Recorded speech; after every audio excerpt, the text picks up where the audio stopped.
Hello, it's Brian Shannon from AlphaTrends.net. Today is Monday, the 27th of October, and the market has just closed. We experienced a real strong sell-off right at the end of the day. The market was pretty quiet for most of the day. Let's take a look at the 1-minute time frame.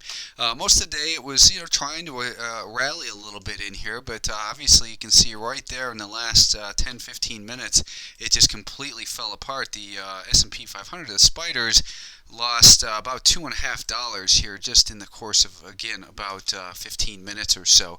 It seems as though we're headed to new lows in this in the S&P 500, and that shouldn't be a surprise with all the trends lower. We are in a bear market, and that's lower highs and lower lows are the definition of a downtrend, and we've clearly got a downtrend here. The market saw another closing low, and we're just pennies above that level here that we'd seen intraday that people keep talking about from the 10th of October. But again, the market tried to hold on for part of the day. We still had the S&P 500 below this little trend line here. And again, as I pointed out on the blog earlier today, if you're looking for a rally when there's a declining 5-day moving average, you cannot trust it for anything more than just a day trade.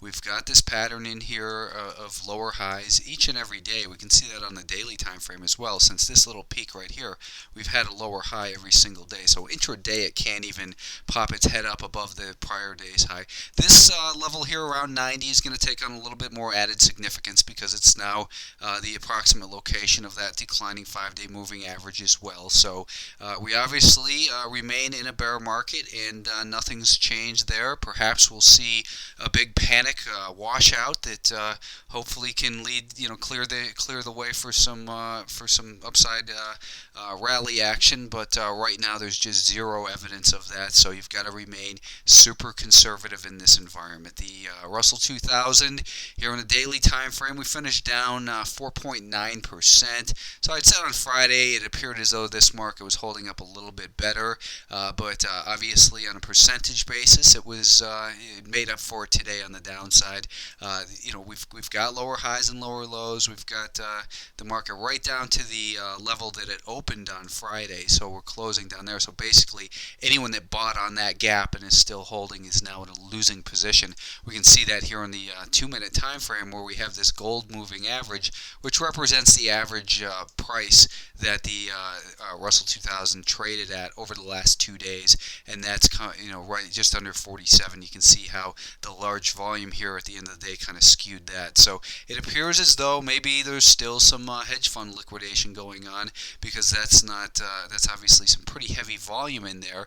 And again, the trend line remains intact here. The pattern of lower highs remains intact. Now it looks like we're probably headed for a lower low in here tomorrow. Gold was down another 3 cents. It's battling with its declining 5-day moving average, and perhaps it's just consolidating under this prior little support, perhaps becoming resistance before gold continues to drop down, maybe towards the 650 level, and who knows how much lower. I mean, picking a bottom in these markets is impossible because the sellers just seem like they just don't run out of supply. Case in point is oil. The USO was down once again, down $2.04. We had OPEC meet last Thursday afternoon, and the market's basically down about $5 since then, or about 10% since OPEC met. So you can't rely on headlines. You've got to just look at a chart and say there's still liquidation going on in here. You can't be looking for the bottom.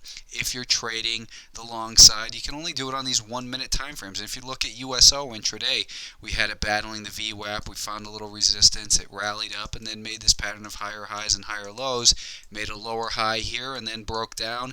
If you were long anywhere in here, this was your point to get out. It remains a very excellent environment in all these markets for day trading because the volatility is so large. The financials were down 28 cents or 2 to 2.07%. They didn't quite come down to the lows, but it looks inevitable still that they will. The downward trending line in here was briefly pierced intraday, as I pointed out in the video on Friday and also on the blog today. Breaking a trend line does not mean the market is reversing. It means that the rate of descent has temporarily slowed, but with a declining 5-day moving average, the intermediate term trend remains guilty till proven innocent, and anything that you're looking for on the long side has got to be considered just a scalping environment here, because this pattern of lower highs and lower lows persists. Let's take a look at the NASDAQ 100 finally.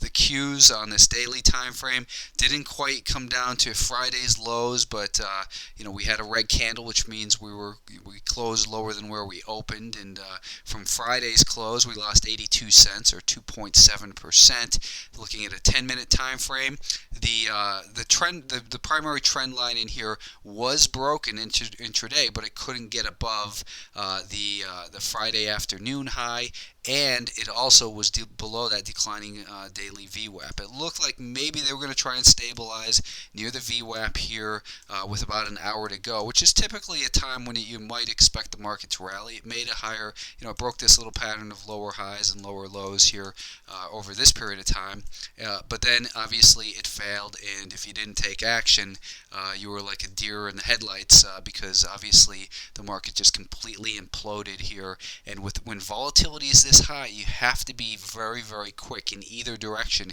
You're either quick or you're dead. We've got a little bit of resistance here that this market will have to clear before we can get any type of short squeeze rally that might turn into something more meaningful. Right now that level is at about $30.25. That's about probably where we'll see this 5-day moving average come down and meet the market as well. So it remains a very volatile market. You've got to stay alert all day long, because if you weren't paying attention in the last 10 minutes, hopefully you're not looking at this video going, what the heck happened to my money here? It remains a very risky bear market.